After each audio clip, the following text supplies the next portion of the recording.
I have your name and your career? My name is Coach Edwards, or Cornell Edwards, and I am an electrician by trade, and I'm a coach.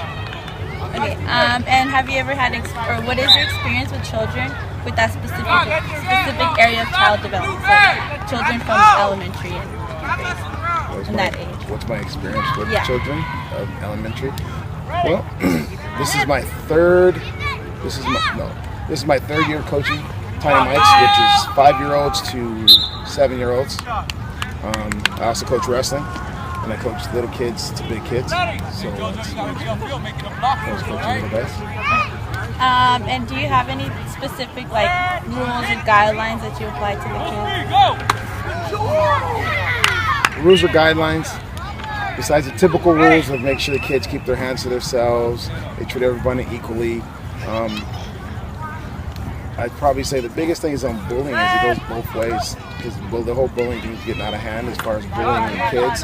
So if the kids respect each other and they treat each other how they'd want to be treated, then you'll have more respect that way versus everyone just getting mad because this person's bullying this kid, vice versa, where now it's turned out where the kid didn't really bully him, he's sticking up for himself, but since he stuck up for himself, they say he's bullying the kid.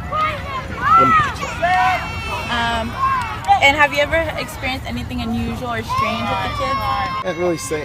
Well, the most unusual is kids that have a learning disorder.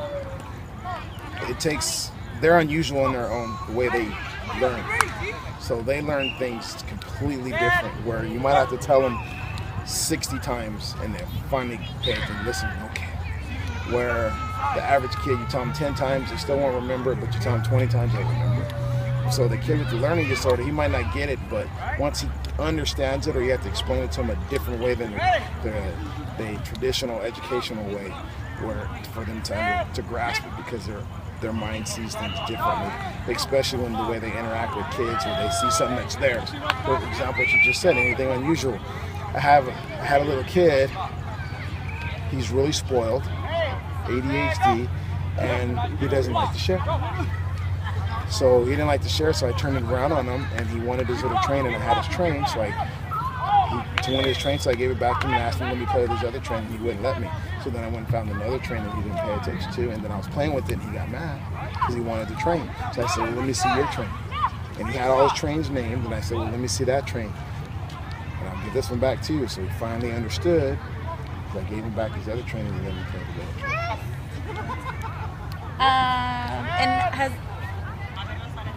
Is there anything that you would do differently?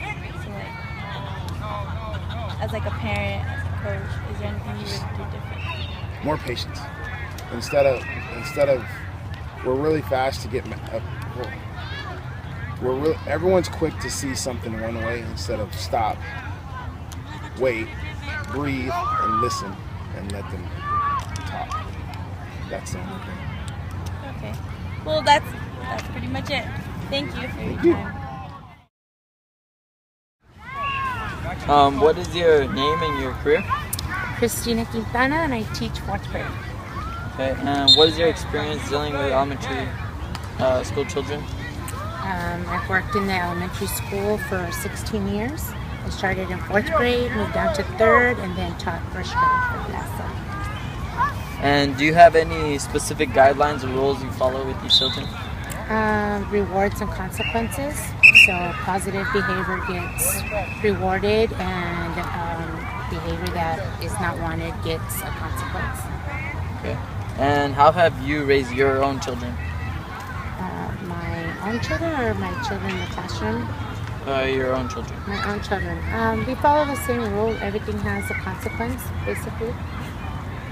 And has anything unusual or strange occurred with your children in your classroom or anything? Well, we see different walks of life, different backgrounds, different socioeconomic status. We kind of see the whole gamut of, of parenting, of just everything, different kinds of households. So I don't know if it's strange, but what's one strange to one person? And is there anything you would do to change differently throughout your years? The children are the fun part. Parents are not. basically the classroom environment is what keeps the class going. And when parents are positive with their education and we all work together, it's better outcome for the children. So, thank you. That's all. You're welcome.